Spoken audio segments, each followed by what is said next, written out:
नमस्कार दोस्तों, स्टडी समझती चैनल पर आप सभी लोग का स्वागत है। और हम लोग देखेंगे आज प्राचीन भारत के इतिहास में जैन धर्म से संबंधित जो प्रश्न पूछे गए हैं उनको देखेंगे। तो चलिए सीधे चलते हैं, मुद्दे की बात करते हैं। और पहला प्रश्न आपके सामने है, इसका आंसर करिए फटाफट। ये देखते रहे कि किस परीक्षा में पूछा हुआ है। ज- तो पहला प्रश्न है कि जैन धर्म के संस्थापक हैं, बताइए। जैन धर्म के संस्थापक कौन है, ये आपसे पहला पूछा गया पहले प्रश्न में।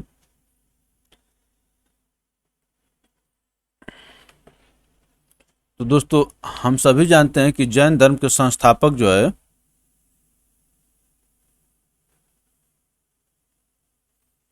ऋषभ देव जी को माना जाता है। जैन धर्म के संस्थापक ऋषभ देव, या इन्हीं को आदिनाथ माना जाता है, आदिनाथ कहा जाता है, या इनका नाम जो दूसरा नाम है आदिनाथ। तो जैन धर्म के संस्थापक जो हो गए, कौन हो गए दोस्तों? ऋषभ देव, इनका, या आदिनाथ। चलिए आगे चलते हैं। जैन धर्म के मूल संस्थापक या प्रथम प्रवर्तक, प्रथम तीर्थंकर ऋषभ देव या आदिनाथ माने जाते हैं। महावीर स्वामी जैन धर्म के 24वें तीर्थंकर थे, जिन्होंने 6वीं शताब्दी ईसा पूर्व में जैन धर्म का विस्तार किया था। 6वीं शताब्दी ईसा पूर्व में जैन धर्म का विस्तार किया था। तो संस्थापक पूछा जाता है, जैन धर्म का संस्थापक, तो बहुत लोग महावीर स्वामी कर देते हैं, लेकिन महावीर स्वामी जैन धर्म की स्थापना नहीं किए हैं। जैन धर्म के प्रथम प्रवर्तक या संस्थापक ऋषभ देव को माना जाता है। और इसी सीरीज में जो है, क्रम में जो है, महावीर स्वामी जो है 24वें तीर्थंकर हुए। ऋषभ देव प्रथम तीर्थंकर थे और महावीर स्वामी 24वें तीर्थंकर हुए। चलिए आगे चलते हैं। जैन धर्म के प्रथम तीर्थंकर कौन थे, बताइए। तो अभी हम लोग देखें कि जैन धर्म के प्रथम तीर्थंकर जो दोस्तों ऋषभ देव जी थे। ऑप्शन बी करेक्ट होगा। चलिए आगे चलते हैं। अब ये पहला क्वेश्चन सेम रिपीट किया है, तो इसलिए इस पर बहुत ज़्यादा व्याख्या की जरूरत नहीं है। देखिए यहाँ पर भी इस किताब में भी लिख रहा है कि उपरोक्त प्रश्न की व्याख्या देखें। पहले वाले प्रश्न की व्याख्या देखिए। तीसरा प्रश्न क्या कह रहा है दोस्तों, फटाफट आंसर करिए। जैन तीर्थंकर पार्श्वनाथ निम्नलिखित स्थानों में से मुख्यतः किससे संबंधित है? तो पार्श्वनाथ जो जैन धर्म के संस्थापक थे, वो किस स्थान से संबंधित है, बताइए।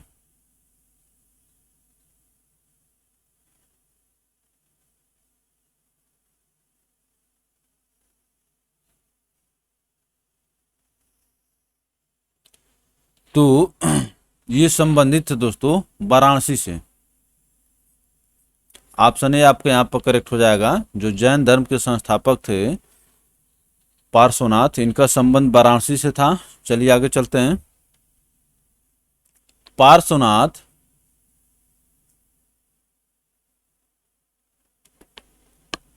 तो ये देखिए, हम लोग क्या बताए, ये पार्श्वनाथ संस्थापक नहीं थे, ऋषभ देव संस्थापक थे। इसको करेक्ट कर लीजिए यहाँ पर।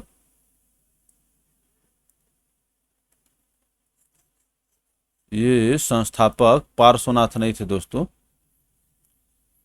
भाई एक आध चीजें गलत हो जाती हैं, तो गलती को सुधार लेना चाहिए। चलिए आगे चलते हैं। पार्श्वनाथ 23वें जैन तीर्थंकर हैं। इनका जन्म वाराणसी के राजा अशोसेन के यहाँ हुआ था। इनकी माता का नाम क्या था? वामा देवी। इनका चिन्ह जो है सर्प है, सर्प। ये भी पूछा जाता है कि किन चिन्हों से इन लोग को दर्शाया गया है। तो इसी कड़ी में 24वें जो थे आपके महावीर स्वामी थे।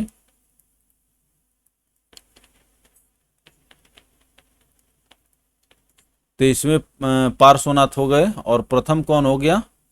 ऋषभ देव।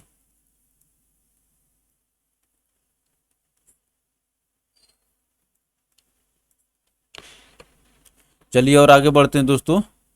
ये देखिए, आपको यहाँ पर मिलान करना है तीर्थंकर और प्रतिमा लक्षण। इसमें मिलान करना है। यूपी पीसीएस प्री 2017 में पूछा गया है। इसका आंसर करिए फटाफट दोस्तों।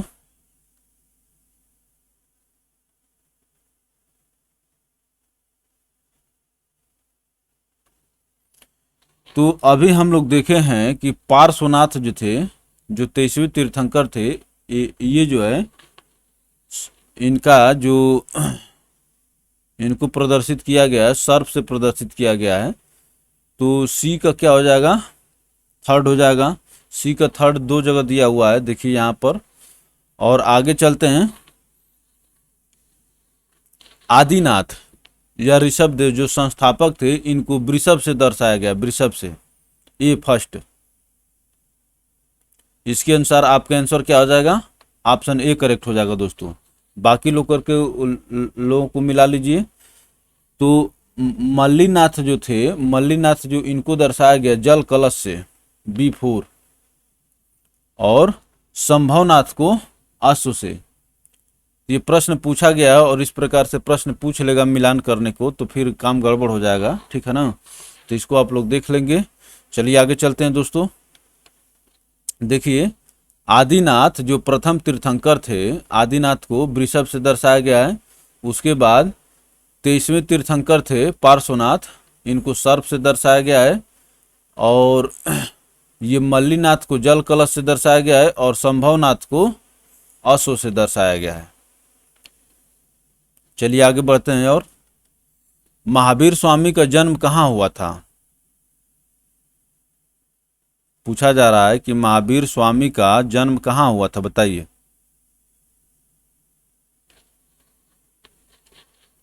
तो महावीर स्वामी का जन्म जो दोस्तों कुंडल ग्राम में हुआ था। कुंडल ग्राम या कुंडल वन इसको कहते हैं। ऑप्शन ए करेक्ट होगा। देखिए कितनी बार पूछा गया है, और भी बहुत सारी परीक्षाओं में पूछा गया है। यहाँ बस हिंदी भाषी स्टेट कमीशंस जो होते हैं उन्हीं को के प्रश्न को घटना चक्र शामिल करता है। चलिए आगे चलते हैं दोस्तों। यहाँ पर देखिए डिटेल में लिखा हुआ है, महावीर स्वामी का जन्म कुंडल ग्राम या कुंडलपुर में वैशाली के निकट लगभग 599 ईसा पूर्व में हुआ था। 599 ईसा पूर्व में हुआ था। इनकी माता त्रिशला देवी वैशाली के लिच्छवी गणराज्य के प्रमुख चेटक की बहन थी। इनकी माता त्रिशला वैशाली के लिच्छवी गणराज्य के प्रमुख चेटक की बहन थी, चेटक। तथा पिता सिद्धार्थ ज्ञात्रिक क्षत्रिय संघ के प्रधान थे। पिता जो सिद्धार्थ थे इनके ज्ञात्रिक क्षत्रिय संघ के प्रधान थे। उनके बड़े भाई नंदीवर्धन थे। कुछ प्राचीन संस्करण की एनसीईआरटी पुस्तकों में महावीर स्वामी का जन्म 540 ईसा पूर्व उद्धृत है। इसी आधार पर अनेक अन्य प्रकाशकों ने भी यही जन्म तिथि अपने पुस्तकों में अंकित कर दिया, जिससे भ्रम की स्थिति उत्पन्न हो गई। महावीर स्वामी का सही जन्म तिथि 599 ईसा पूर्व ही उचित है। ये कह रहे हैं कि 599, जबकि एनसीईआरटी जो कह रही है 540 ईसा पूर्व। तो इतिहास में थोड़ा सा मतभेद होता है, क्योंकि महावीर स्वामी महात्मा बुद्ध के पहले के काल के हैं। महात्मा बुद्ध के पहले के काल के हैं। महात्मा बुद्ध का जन्म जो है 563 ईसा पूर्व एनसीईआरटी के नवीन संस्करण में। अब महावीर स्वामी का जन्म 599 ईसा पूर्व प्रकाशित हो चुका है। तो अब देखिए, जो एनसीईआरटी अपने आप को संशोधन कर लिए, तो महावीर स्वामी जो हो गए 599 और गौतम बुद्ध जो है 563। तो महावीर स्वामी का जन्म जो है गौतम बुद्ध से पहले हुआ है। चलिए आगे चलते हैं दोस्तों। ये ईसी है, बीसी। बीसी में आप जानते हैं कि इधर से इधर चलने पर कम होता है। अब चलिए, कुंडलपुर जन्म स्थान है किसका? कुंडलपुर किसका जन्म स्थान है? महावीर स्वामी का। अब हम लोग बार बार याद करेंगे 599 बीसी, 599 बीसी महावीर स्वामी का जन्म हो गया। चलिए आगे चलते हैं। महावीर जैन की मृत्यु निम्नलिखित में से किस नगर में हुई थी? वही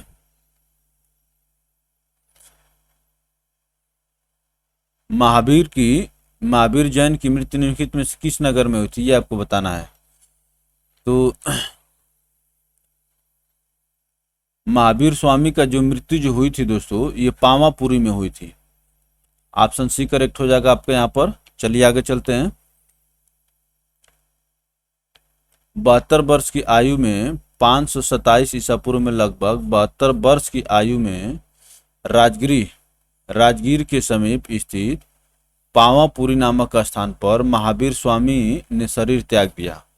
तो 599 में इनका जन्म हुआ और 527 में जो है ये क्या कर दिए, ये बीसी याद रखिएगा।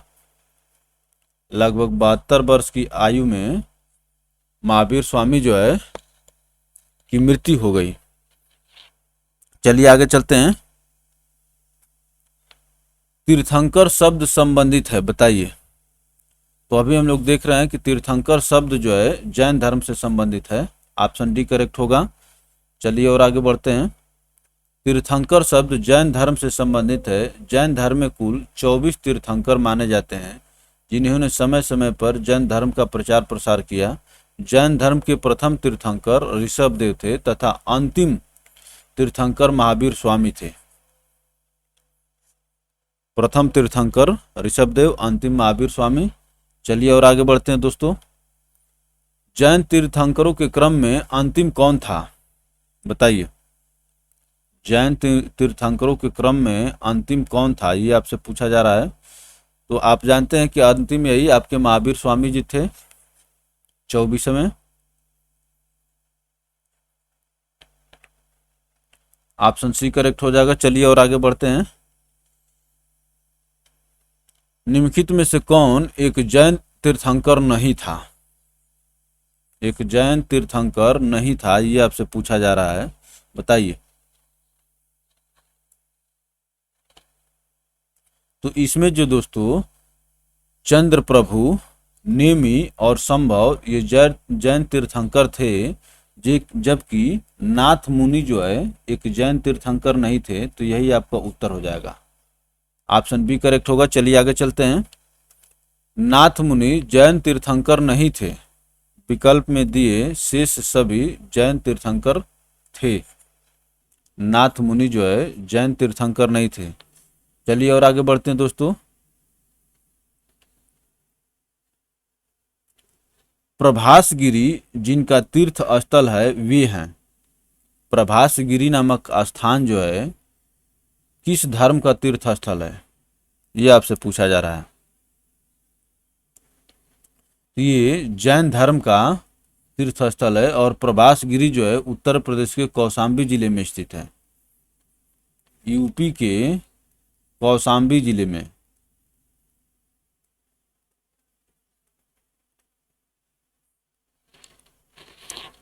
चलिए आगे बढ़ते हैं दोस्तों।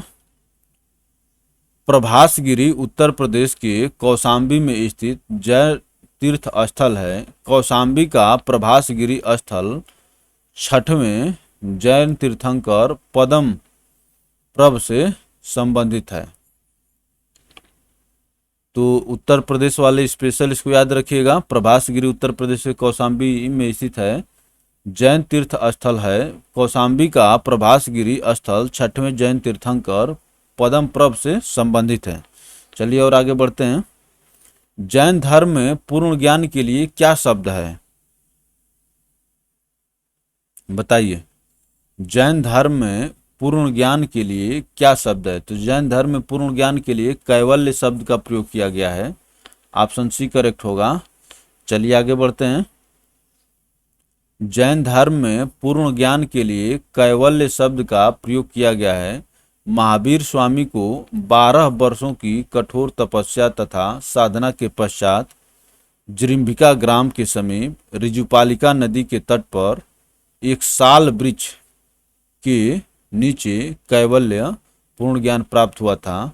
फलतः वह केवलिन कहलाए। 12 वर्षों की कठोर तपस्या के पश्चात जो है ऋजुपालिका नदी, जृंभिका के समीप ऋजुपालिका नदी के तट पर।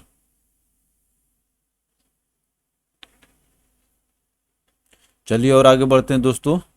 साल वृक्ष के नीचे इनको कैवल्य प्राप्त हुआ था। महावीर स्वामी को किस नदी के तट पर ज्ञानोदय प्राप्त हुआ था, बताइए। तो ऋजुपालिका नदी के तट पर महावीर स्वामी को ज्ञान प्राप्त हुआ था। ऑप्शन डी करेक्ट हो जाएगा। आरओ या रोमेंस में पूछा है 2017 में। त्रिरत्न सिद्धांत सम्यक धारक, सम्यक चरित्र और सम्यक ज्ञान जिस धर्म की महिमा है वह है, बताइए।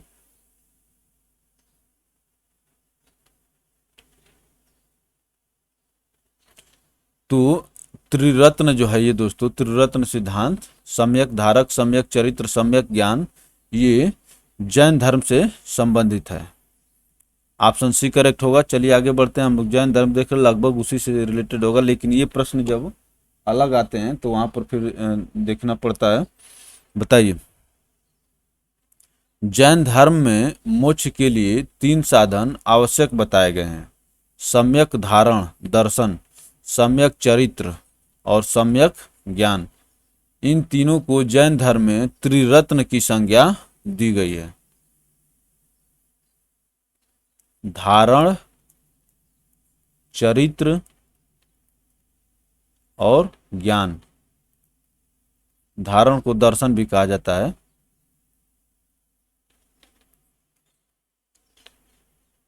चलिए और आगे बढ़ते हैं दोस्तों। कौन सा दर्शन त्रिरत्न को मानता है, बताइए। कौन सा दर्शन त्रिरत्न को मानता है?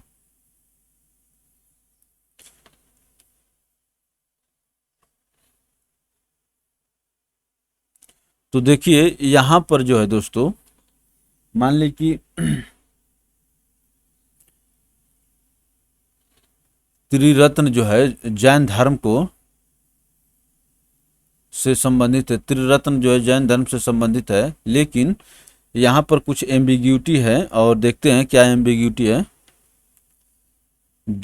जैन धर्म, जैन दर्शन में मोक्ष के लिए 3 साधन आवश्यक बताए गए हैं। ये हैं सम्यक दर्शन, सम्यक ज्ञान और सम्यक चरित्र। इन तीनों को जैन धर्म में त्रिरत्न की संज्ञा दी गई है। बुद्ध धम्म एवं संघ बौद्ध धर्म के त्रिरत्न माने जाते हैं। छत्तीसगढ़ लोक सेवा आयोग ने इस प्रश्न को मूल्यांकन से बाहर कर दिया। बुद्ध धम्म और संघ जो है ये बौद्ध धर्म के हो गए, और सम्यक दर्शन, सम्यक ज्ञान, सम्यक चरित्र जो है ये 3 साधन जैन धर्म में बताए गए हैं। तो इस प्रश्न में क्लियर नहीं हो पा रहा था कि जैन धर्म का पूछ रहा है कि बौद्ध धर्म का पूछ रहा है, इसीलिए स्टार करके आंसर दिया गया है। चलिए आगे चलते हैं दोस्तों। अणुव्रत सिद्धांत का प्रतिपादन किया था, बताइए। अणुव्रत सिद्धांत का प्रतिपादन किया गया था जैन धर्म में। ऑप्शन सी करेक्ट होगा। चलिए आगे बढ़ते हैं दोस्तों। जैन धर्म में 5 पंच महाव्रत अहिंसा, सत्य, ब्रह्मचर्य, अस्तेय एवं अपरिग्रह की व्यवस्था की गई। जैन धर्म में गृहस्थों के लिए पंच महाव्रत अणुव्रत के रूप में व्यवहृत हुआ है, क्योंकि संसार में रहते हुए इन महाव्रतों का पूर्णतः पालन करना संभव नहीं है, इसलिए आंशिक रूप से इनके पालन के लिए कहा गया है अहिंसाणुव्रत। अहिंसा, सत्य, अस्तेय, ब्रह्मचर्य, अपरिग्रह। तो इनको अणु इसलिए कहा गया दोस्तों क्योंकि इनका जो है आप पूर्णतः पालन नहीं कर पा रहे हैं, ठीक है ना। तो आप जो है ये यहाँ का संसार में रहते हुए इन महाव्रतों का पूर्णतः पालन करना संभव नहीं है। इसको इसीलिए आंशिक रूप से इनके पालन के लिए कहा गया है अहिंसाणु व्रत। चलिए आगे बढ़ते हैं दोस्तों। तो ये 5 महाव्रत हैं: अहिंसा, सत्य, ब्रह्मचर्य, अस्तेय और अपरिग्रह। स्यादवाद सिद्धांत है। स्यादवाद का सिद्धांत किस धर्म से जुड़ा हुआ है? तो ये जो है जैन धर्म से जुड़ा हुआ है। चलिए आगे चलते हैं दोस्तों। महावीर स्वामी जैन धर्म के 24वें तीर्थंकर थे। इन्होंने वेदों की औपरुषेयता स्वीकार करने से इनकार कर दिया तथा धार्मिक, सामाजिक रूढ़ियों एवं पाखंडों का विरोध किया। इन्होंने आत्मवादियों एवं नास्तिकों के एकांतिक मतों को छोड़कर बीच का मार्ग अपनाया, जिसे अनेकांतवाद। इन्होंने आत्मवादियों एवं नास्तिकों के एकांतिक मतों को छोड़कर बीच का मार्ग अपनाया, जिसे अनेकांतवाद या स्यादवाद कहा गया। स्यादवाद को सप्तभंगी न्याय के नाम से भी जाना जाता है। यह ज्ञान की सापेक्षता का सिद्धांत है। ज्ञान की सापेक्षता का सिद्धांत है। तो अनेकांतवाद या स्यादवाद कहा गया, जो आत्मा और नास्तिकों के, आत्मवादियों और नास्तिकों के बीच की सिद्धांत है, उसको अनेकांतवाद या स्यादवाद कहा गया। चलिए आगे चलते हैं।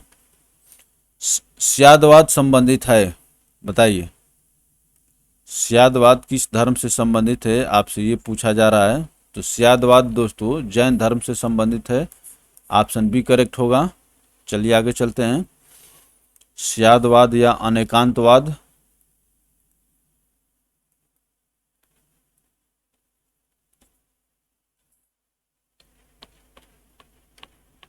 जैन धर्म के अनुसार सृष्टि की रचना एवं पालन पोषण, बताइए किससे हुआ है? जैन धर्म के अनुसार सृष्टि की रचना एवं पालन पोषण सार्वभौमिक विधान से हुआ है। ऑप्शन ए करेक्ट होगा आपका यहां पर। चलिए आगे चलते हैं। जैन दर्शन के अनुसार समस्त विश्व जीव तथा अजीव नामक 2 नित्य एवं स्वतंत्र तत्वों से मिलकर के बने हैं। जीव चेतन तत्व है, जबकि अजीव अचेतन जड़ तत्व है। यहाँ जीवन से तात्पर्य उपनिषदों में सार्वभौमिक आत्मा से न होकर व्यक्तिगत आत्मा से है। जैन मतानुसार आत्माएं अनेक होती हैं। जैन मतानुसार आत्माएं अनेक होती हैं तथा सृष्टि के कण कण में जीवों का वास है। अतः विकल्प ए सही है, जिसमें उल्लिखित है कि जैन दर्शन के अनुसार सृष्टि की रचना एवं पालन पोषण सार्वभौमिक विधान से हुआ है। इसका कोई संचालक या नियंत्रणकर्ता नहीं है। इसका कोई संचालक या नियंत्रणकर्ता नहीं है।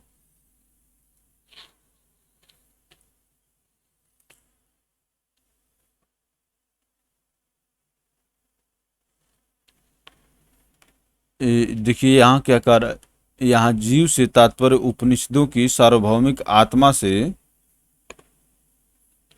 न होकर व्यक्तिगत आत्मा से है।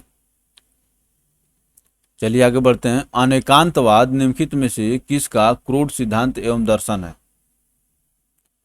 तो अनेकांतवाद या स्यादवाद ये जैन धर्म से संबंधित है। ऑप्शन बी करेक्ट हो जाएगा। चलिए आगे चलते हैं। अनेकांतवाद जैन धर्म का क्रोध सिद्धांत एवं दर्शन है। इसे सप्तभंगी सिद्धांत भी कहते हैं। निम्नलिखित में से कौन सा धर्म विश्व विनाशकारी प्रलय की अवधारणा में विश्वास नहीं करता है? बताइए।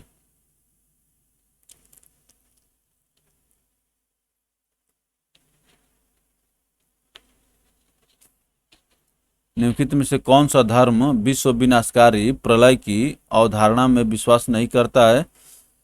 तो हम लोग जैन धर्म पढ़ रहे हैं और आपको यहाँ पर उत्तर लगभग सब जैन धर्म ही होगा, ठीक है ना।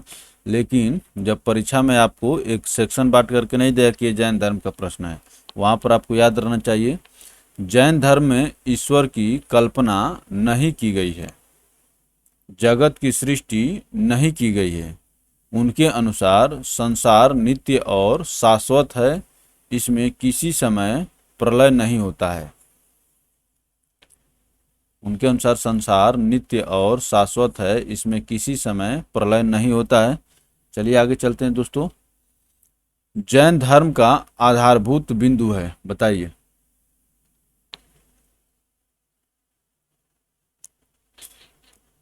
जैन धर्म का आधारभूत बिंदु क्या है? अहिंसा। जैन धर्म का आधारभूत बिंदु जो है दोस्तों अहिंसा है। चलिए आगे चलते हैं। अहिंसा जैन धर्म का आधारभूत बिंदु है। जैन धर्म में सम्यक चरित्र के अंतर्गत परिव्राजकों अथवा तापसों के लिए अहिंसा, परिव्राजकों एवं तापसों के लिए अहिंसा, सत्य, अस्तेय, ब्रह्मचर्य और अपरिग्रह नामक पंच महाव्रत की व्यवस्था की गई है। चलिए आगे चलते हैं दोस्तों। यापनीय किसका एक संप्रदाय था? यापनीय किसका एक संप्रदाय था? तो ये जो संप्रदाय था किसका? जैन धर्म का।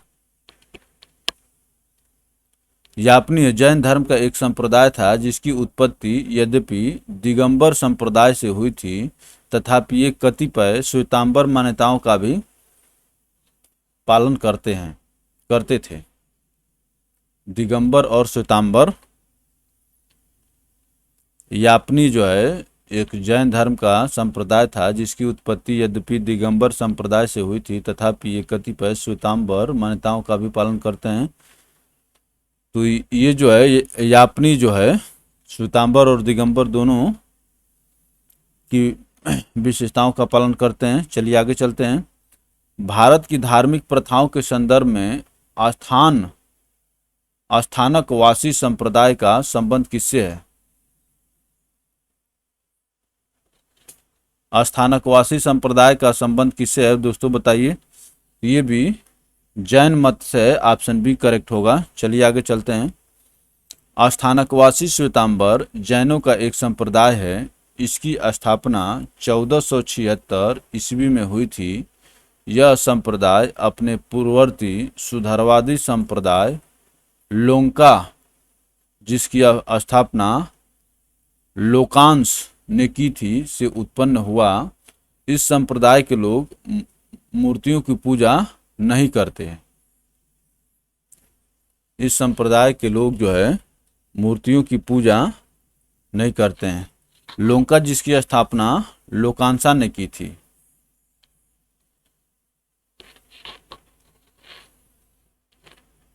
चलिए आगे चलते हैं दोस्तों। स्थानकवासी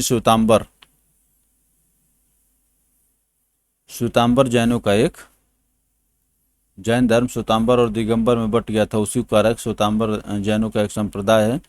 आगे बढ़ते हैं। निम्नलिखित में से कौन सबसे पूर्वकालिक जैन ग्रंथ कहलाता है? बताइए। पूर्वकालिक जैन ग्रंथ कहलाता है तो 14 पूर्व को जो है पूर्वकालिक जैन ग्रंथ कहा जाता है। चलिए ऑप्शन सी करेक्ट होगा। देखते हैं हम लोग व्याख्या में। 14 पूर्व प्राचीनतम जैन ग्रंथ है। 14 पूर्व प्राचीनतम जैन ग्रंथ है। अंतिम नंद राजा के समय संभुत विजय तथा भद्रबाहु जैन संघ के अध्यक्ष थे, तथा ये ही महावीर द्वारा प्रदत्त 14 पूर्वों के विषयों में जानने वाले अंतिम व्यक्ति थे। तथा ये ही महावीर द्वारा प्रदत्त 14 पूर्वों के विषय में जानने वाले अंतिम व्यक्ति थे। संभुत विजय तथा भद्रबाहु। चलिए और आगे चलते हैं दोस्तों। प्रारंभिक जैन साहित्य निम्नलिखित में से किस भाषा में लिखे गए हैं? बताइए। जैन साहित्य जो है किस भाषा में लिखे गए हैं, ये आपसे पूछ रहा है। तो जैन साहित्य जो दोस्तों अर्धमागधी भाषा में लिखे गए हैं। प्रारंभिक जैन साहित्य निम्नलिखित में से किस भाषा में लिखे गए? तो अर्धमागधी, ऑप्शन ए करेक्ट होगा। चलिए आगे चलते हैं। प्रायः सभी प्रारंभिक धार्मिक जैन साहित्य प्राकृत की विशिष्ट शाखा अर्धमागधी में लिखे गए हैं। इसके बाहर 12 अंग अर्धमागधी में ही हैं। इसकी 12 अंग जो हैं अर्धमागधी में ही हैं। बाद में जैन धर्म ने प्राकृत भाषा को अपनाया। ये ग्रंथ ईसा की 6ठी शताब्दी में गुजरात में वल्लभी नामक स्थान पर अंतिम रूप से संकलित किए गए। आज जैन साहित्य लगभग सभी भाषाओं में अनुदित है। अनुदित का मतलब कि उसका अनुवाद कर दिया गया है। तो आज के समय में तो ये ऐसा सभी जगह हुआ है। तो प्रारंभिक जैन साहित्य जो दोस्तों प्राकृत भाषा की विशिष्ट शाखा अर्धमागधी में मिलते हैं। बाद के जो है जो माने इसमें लेख हैं, साहित्य हैं जो वो प्राकृत भाषा में मिलते हैं। तो अर्धमागधी जो है प्राकृत का ही एक शाखा है। चलिए आगे चलते हैं। निम्नलिखित में से कौन सा स्थल पार्श्वनाथ से संबंध होने के कारण जैन सिद्ध क्षेत्र माना जाता है? बताइए। पार्श्वनाथ से संबंधित होने के कारण जैन सिद्ध क्षेत्र माना जाता है। तो पार्श्वनाथ 23वें थे और ऋषभदेव प्रथम थे ऋषभदेव।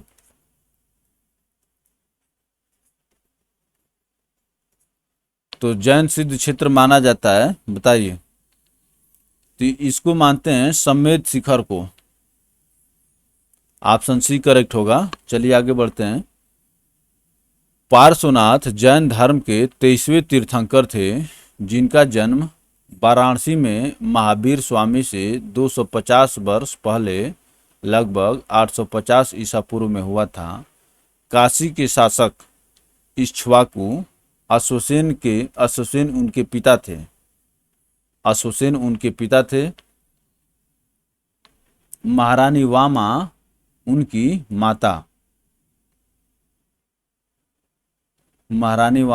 माता थी। 30 वर्ष की आयु के बाद उन्होंने गृह त्याग कर अपना जीवन वैराग्य और तपस्या में लगाया। वाराणसी के निकट आश्रम पद उद्यान में समाधिस्थ होकर कठिन तपस्या करने के उपरांत वे 84वें दिन कैवल्य ज्ञान प्राप्त हुआ। पार्श्वनाथ का परिनिर्वाण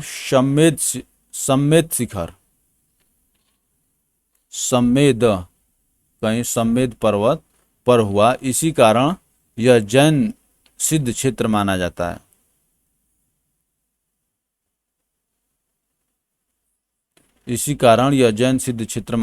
चलिए आगे चलते हैं दोस्तों।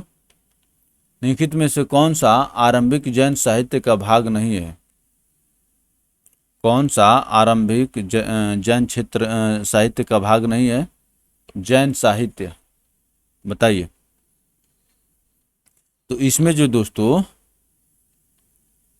आचारांग सूत्र, बृहत्कल्प सूत्र और सूत्र कृतांग ये जैन साहित्य के का अंग माने जाते हैं, जबकि थेरी गाथा जो है जैन साहित्य का अंग नहीं माना जाता है। ऑप्शन ए आपका आंसर हो जाएगा।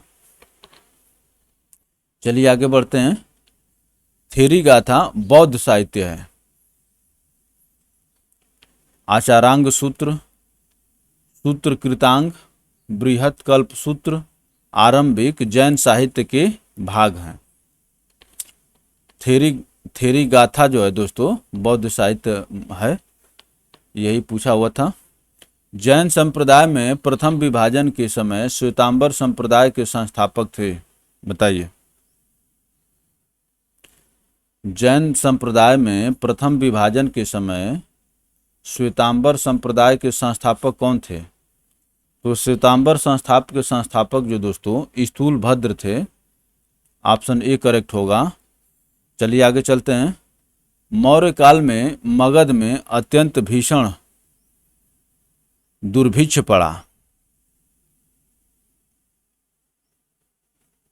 दुर्भिक्ष का मतलब अकाल पड़ा। मौर्य काल में मगध में अत्यंत भीषण दुर्भिक्ष पड़ा। फलतः वहाँ रहने वाले जैन संघ के भद्रबाहु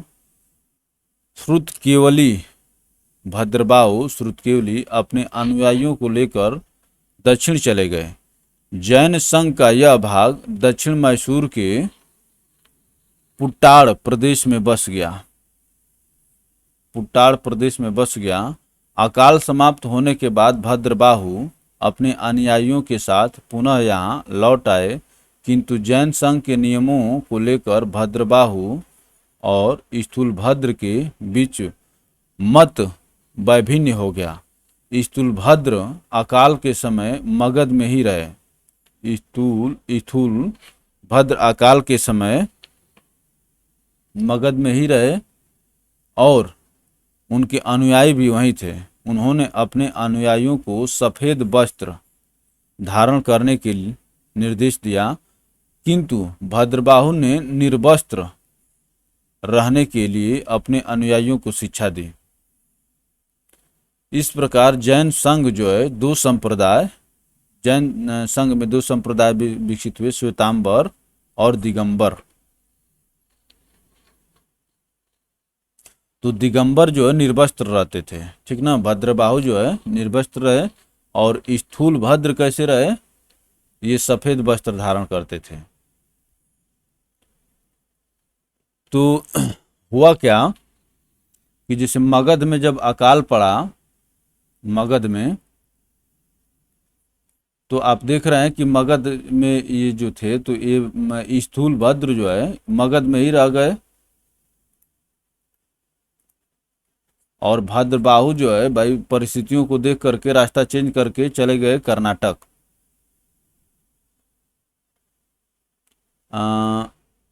स्थूलभद्र और भद्रबाहु।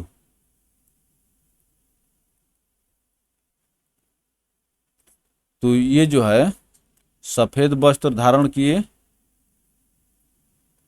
और ये जो है बिना वस्त्र के निर्वस्त्र रहे। तो इसीलिए इनको जो है दिगंबर कहा गया, इनको श्वेतांबर कहा गया। सफेद वाले को श्वेतांबर और जो कोई वस्त्र माने दिगंबर का मतलब क्या होता है? दिशाएं ही जिसका वस्त्र हो। भगवान महावीर का प्रथम शिष्य था, बताइए। भगवान महावीर का प्रथम शिष्य कौन था, बताइए। तो भगवान महावीर का प्रथम शिष्य जमाली को माना जाता है। ऑप्शन ए करेक्ट होगा। चलिए आगे बढ़ते हैं। भगवान महावीर का जन्म क्षत्रिय सामंत सिद्धार्थ के यहाँ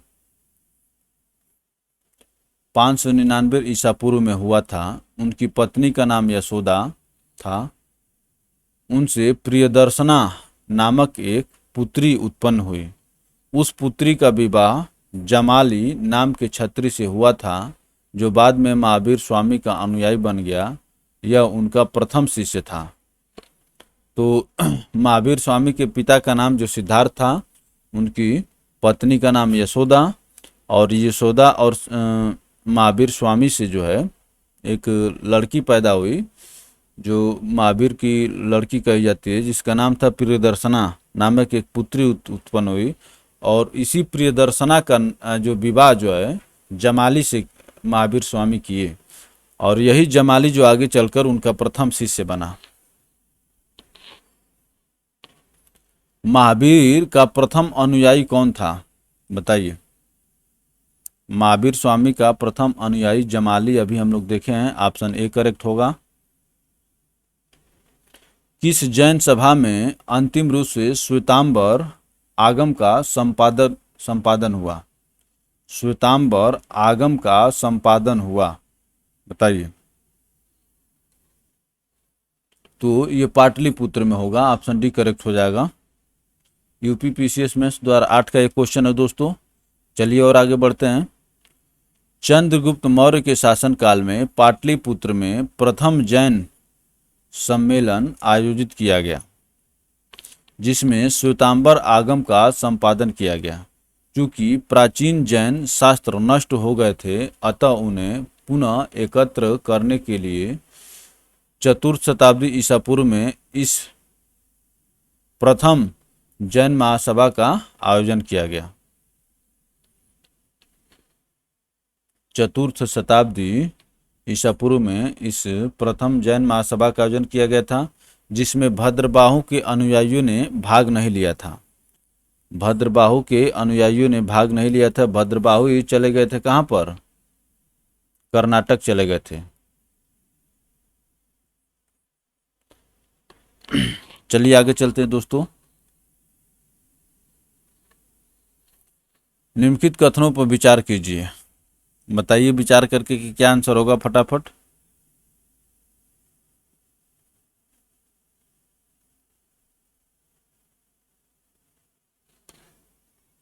आपको इसमें से सही बताना है, ठीक है ना।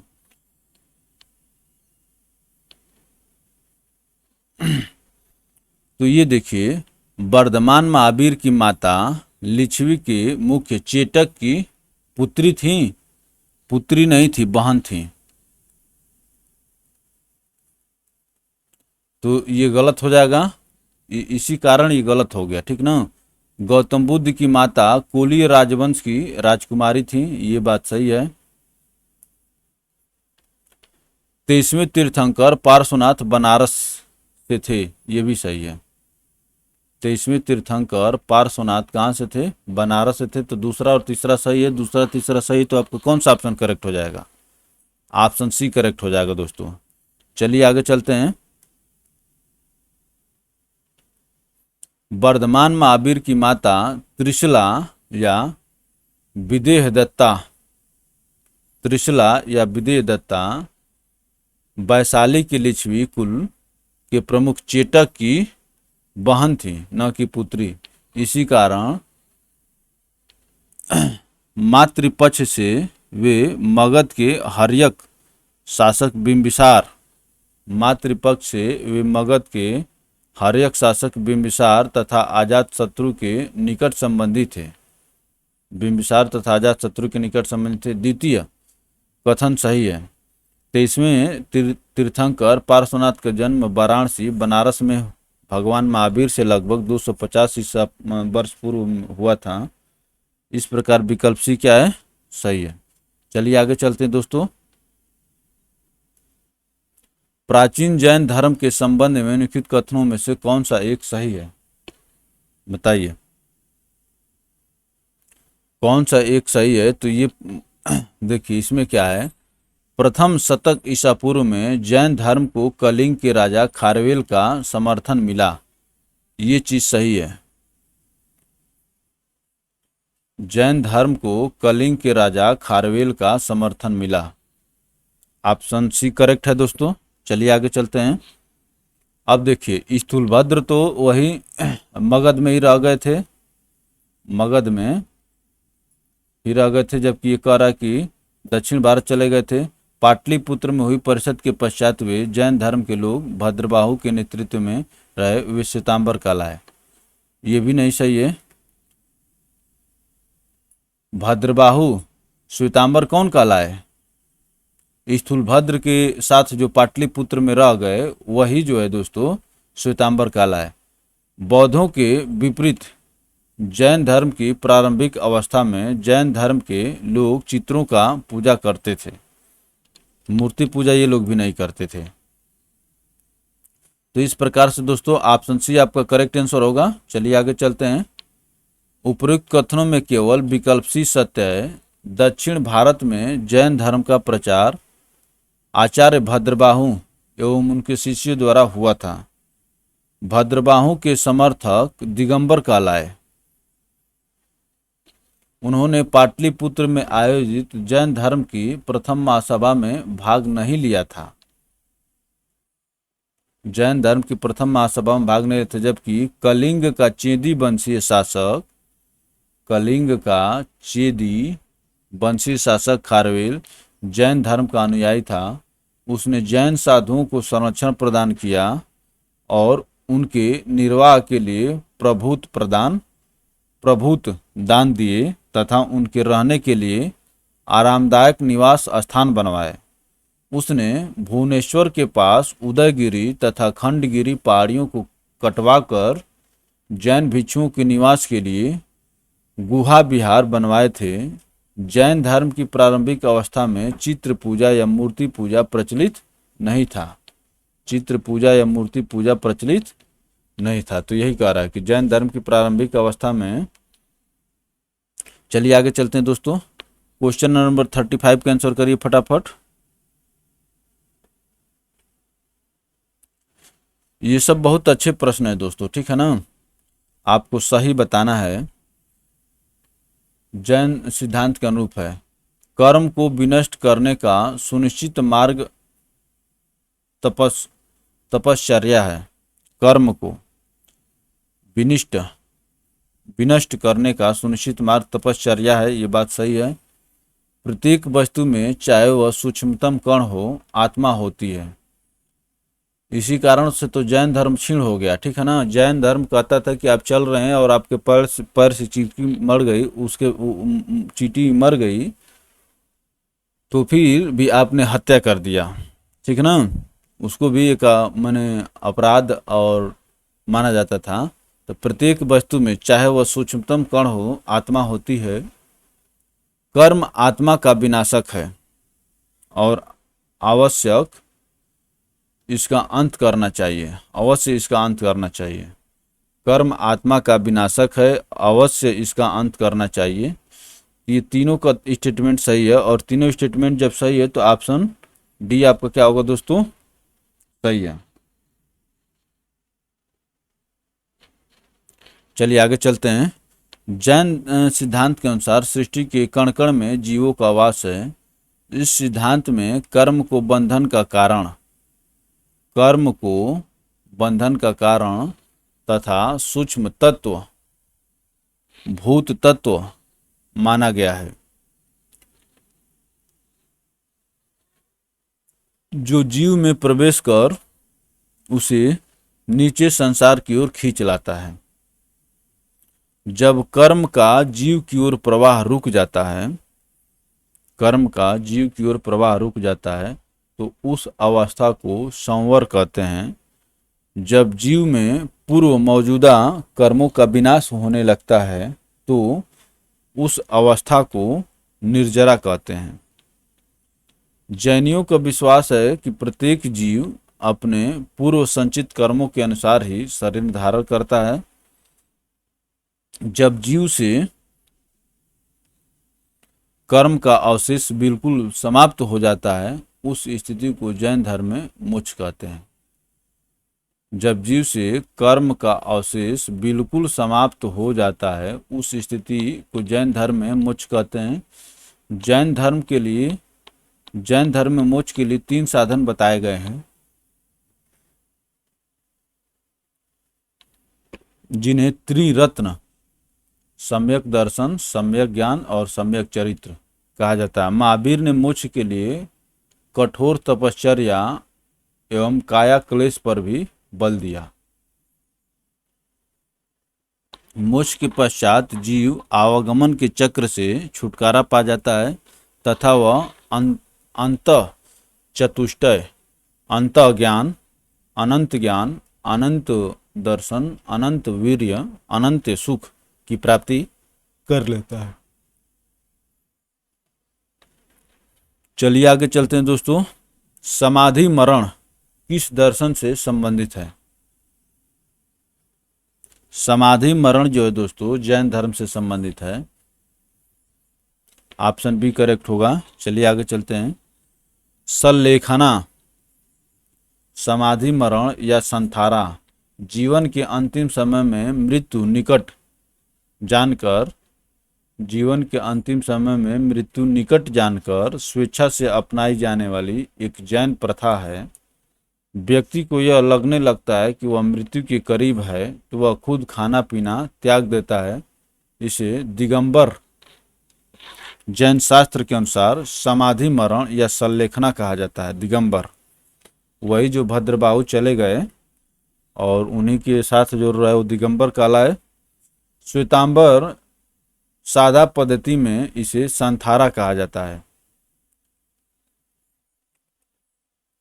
श्वेतांबर में इसको संथारा और दिगंबर में इसको संलेखना। तो ये हो गया दोस्तों, इसको याद रखिए। श्वेतांबर में संथारा और दिगंबर में इसको समाधि मरण या संलेखना कहा जाता है।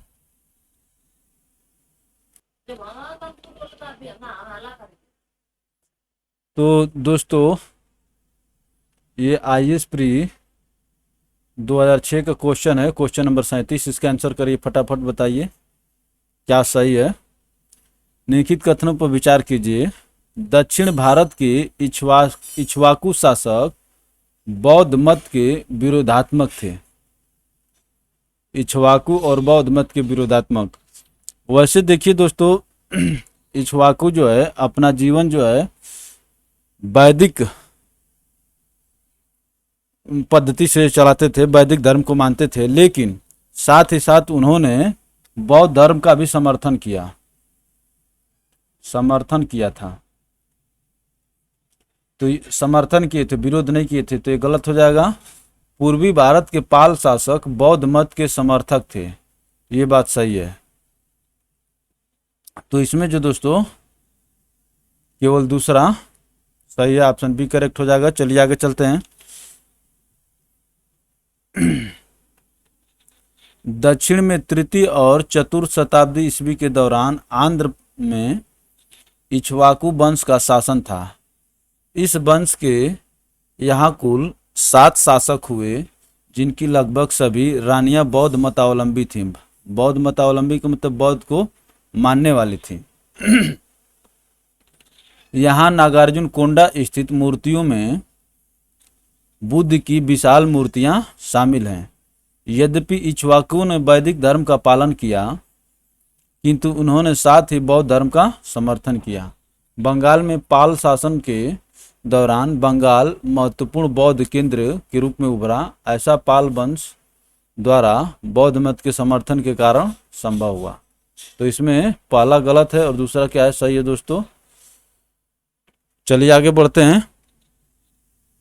आजीवक संप्रदाय के संस्थापक थे, बताइए आजीवक संप्रदाय के संस्थापक कौन थे।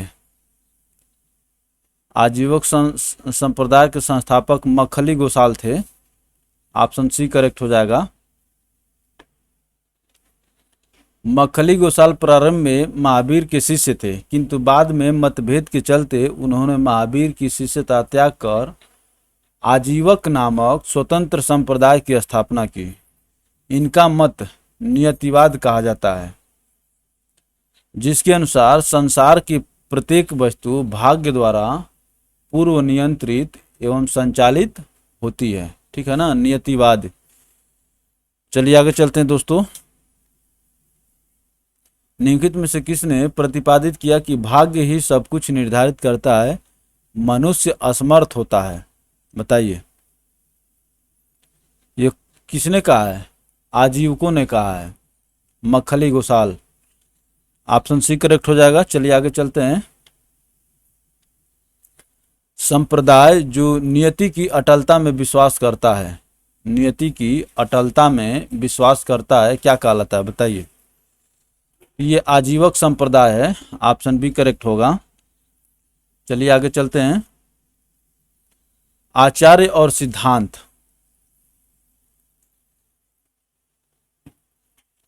इसका मैचिंग करके आप लोग बताइए फटाफट क्या आंसर होगा। तो लकुलिस जो थे दोस्तों, लकुलिस जो पाशुपत सिद्धांत को मानते थे, पाशुपत, लकुलिस पाशुपत सिद्धांत को मानते थे। नागार्जुन शून्यवाद को मानते थे। और उसके बाद भद्रबाहु जो ये जैन धर्म से संबंधित थे। और गोसाल जो था दोस्तों, आजीवक मखली गोसाल आजीवक संप्रदाय को मानते थे। ये मखली गोसाल पहले अभी देखे हैं कि ये भगवान महावीर के शिष्य थे, लेकिन बाद में उनकी शिष्यता त्याग कर ये आजीवक संप्रदाय की स्थापना की। तो इस प्रकार से दोस्तों A3 दो जगह दिया हुआ है, उसके बाद B सेकेंड, इस प्रकार से आपका ऑप्शन बी क्या होगा दोस्तों, करेक्ट हो जाएगा। चलिए आगे चलते हैं।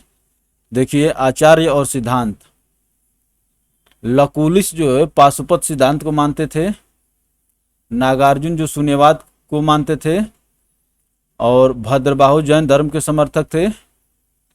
गोसाल जो है मखली गोसाल आजीवक संप्रदाय के संस्थापक थे दोस्तों। तो याद रखिएगा, सब इसी तरह से पूछे जाते हैं, बार बार महत्वपूर्ण प्रश्न बार बार रिपीट होते रहते हैं। बराबर की गुफाओं का उपयोग किसने आश्रय गृह के रूप में किया, बताइए।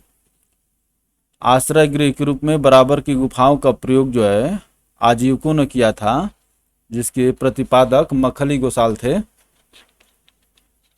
चलिए आगे चलते हैं दोस्तों।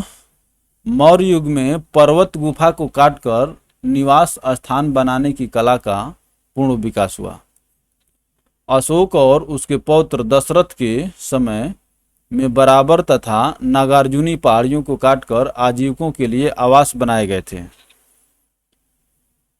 अशोक के समय बराबर पहाड़ी की गुफाओं में सुदामा की गुफा तथा कर्ण चौपड़ नामक गुफा प्रसिद्ध है। अशोक के समय बराबर पहाड़ी की गुफाओं में सुदामा की गुफा तथा कर्ण चौपड़ नामक गुफा सर्वप्रसिद्ध है। चलिए आगे चलते हैं दोस्तों। क्वेश्चन नंबर 43 का आंसर करिए। उत्तर प्रदेश में बौद्ध एवं जैनियों दोनों की प्रसिद्ध तीर्थ स्थली है, बौद्ध और जैन दोनों का। तो उत्तर प्रदेश के कौशाम्बी जो जिला है, यहाँ पर बौद्ध और जैन दोनों से संबंधित तीर्थ स्थली है। ऑप्शन बी करेक्ट हो जाएगा। चलिए आगे चलते हैं दोस्तों। इलाहाबाद के दक्षिण पश्चिम में लगभग 33 मील की दूरी पर स्थित कोसम नामक स्थान ही प्राचीन काल का कौशाम्बी था। वैदिक एवं जैन साहित्य में अनेक बार कौशाम्बी का उल्लेख क्या होता है,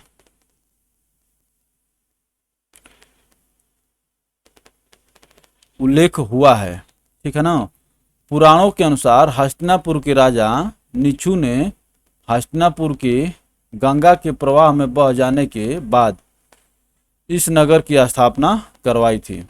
हस्तिनापुर के गंगा के प्रवाह में बह जाने के बाद जैन ग्रंथ के अनुसार कुशाम्ब नामक वृक्षों की अधिकता के कारण इस नगर का नाम कौशाम्बी पड़ा। यह नगर जैन तथा बौद्ध दोनों की प्रसिद्ध तीर्थस्थली है। महात्मा बुद्ध ने इस नगर में जाकर कई बार धर्मोपदेश दिया तथा लोगों को अपना शिष्य बनाया। यहाँ अनेक विहार थे। सर्वप्रथम घोषित राम विहार था। सर्व प्रमुख जो है घोषित राम विहार था, जिसका निर्माण श्रेष्ठी घोषित ने करवाया था, तथा जैन धर्म के छठवें तीर्थंकर पद्मप्रभ का प्रसिद्ध मंदिर प्रभासगिरी यहीं अवस्थित है। पद्मप्रभ का प्रसिद्ध मंदिर प्रभासगिरी वहीं कौशाम्बी में स्थित है। चलिए आगे चलते हैं दोस्तों। क्वेश्चन नंबर 44 का आंसर करिए। निम्नलिखित में से कौन सा कथन सही नहीं है, बताइए।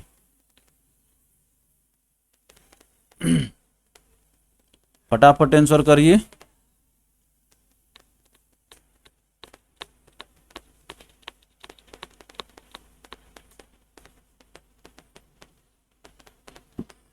श्रवण बेलगोला स्थित गोमतेश्वर की प्रतिमा जैनियों के अंतिम तीर्थंकर को दर्शाती है।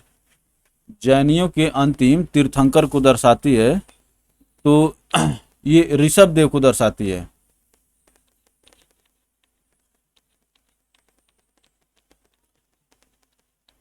ये ऋषभदेव। देखिए माना जाता है कि ये गोमतेश्वर जो है, श्रवण बेलगोला में स्थित गोमतेश्वर की प्रतिमा जो है जैनियों के अंतिम अंतिम नहीं 23वें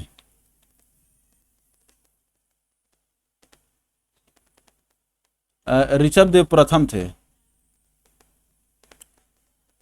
प्रथम मैंने ऋषभदेव श्रवण बेलगोला में स्थित गोमतेश्वर की प्रतिमा जैनियों के प्रथम मुनि जो थे ऋषभदेव, उनके पुत्र की प्रतिमा है। ये गोमतेश्वर पुत्र हैं बाहुबली। तो ये जो दोस्तों अंतिम नहीं बल्कि प्रथम होगा तो ये गलत हो जाएगा, तो ये भी गलत हो गया, और जो गलत हो गया वही आपको क्या होगा, आंसर होगा। भारत का सबसे बड़ा बौद्ध मठ अरुणाचल प्रदेश में है, ये बात सही है। खजुराहो के मंदिर चंदेल राजाओं द्वारा बनवाए गए हैं, ये भी बात सही है। होयसलेश्वर मंदिर शिव को समर्पित है, ये भी सही है। तो इसमें दोस्तों क्या सही नहीं है बताइए। आपको बताते हैं कि ये गोमतेश्वर जो है बाहुबली की ये प्रथम जो माने संस्थापक थे, जैन धर्म के प्रथम संस्थापक ऋषभदेव, उनके पुत्र हैं। तो ये गलत हो गया, तो जो गलत होगा वही आपका आंसर होगा। बाकी के देखिए, भारत का सबसे बड़ा बौद्ध मठ अरुणाचल प्रदेश में है। खजुराहो के मंदिर चंदेल राजाओं, होयसल मंदिर शिव को समर्पित है। तो ये सब सही है। आपका आंसर क्या होगा, ऑप्शन ए। तो आइए से प्री 2002 में पूछा हुआ था क्वेश्चन। चलिए आगे चलते हैं। श्रवण बेलगोला कर्नाटक राज्य में स्थित है। यहाँ गंग शासक रचमल चतुर्थ पंचमल के शासनकाल में चामुंड राय नामक मंत्री ने, गंग शासक रचमल चतुर्थ के शासनकाल में चामुंडराय नामक मंत्री ने लगभग 981 ईस्वी में बाहुबली गोमतेश्वर की विशालकाय 57 फीट ऊंची जैन मूर्ति का निर्माण करवाया। बाहुबली प्रथम जैन तीर्थंकर ऋषभदेव के पुत्र माने जाते हैं। ठीक है ना, बाहुबली जो है प्रथम जैन तीर्थंकर ऋषभदेव के पुत्र माने जाते हैं। यही फैक्ट था, सही था। चलिए आगे चलते हैं दोस्तों। श्रवण बेलगोला में गोमतेश्वर की विशाल प्रतिमा किसने स्थापित करवाई बताइए। तो अभी हम लोग देखे थे कौन, गंग वंश के शासक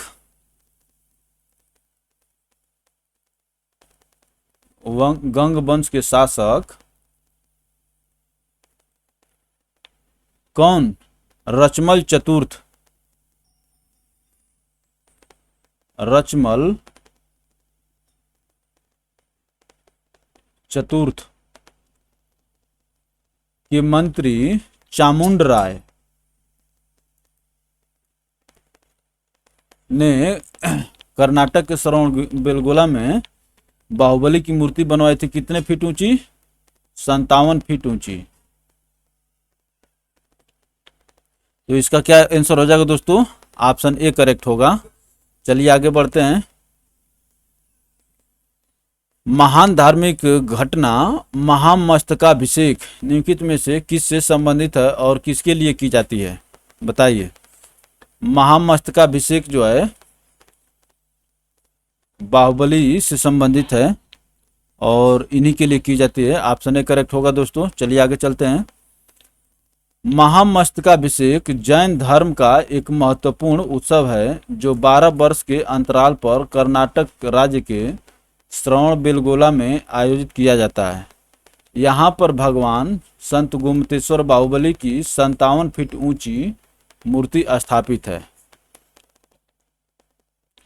तो दोस्तों आज के लिए इतना ही। अब देखिए, ये बौद्ध जैन धर्म से जितने सारे प्रश्न पूछे गए थे, 46 प्रश्न थे, इनको हम लोग देख लिए।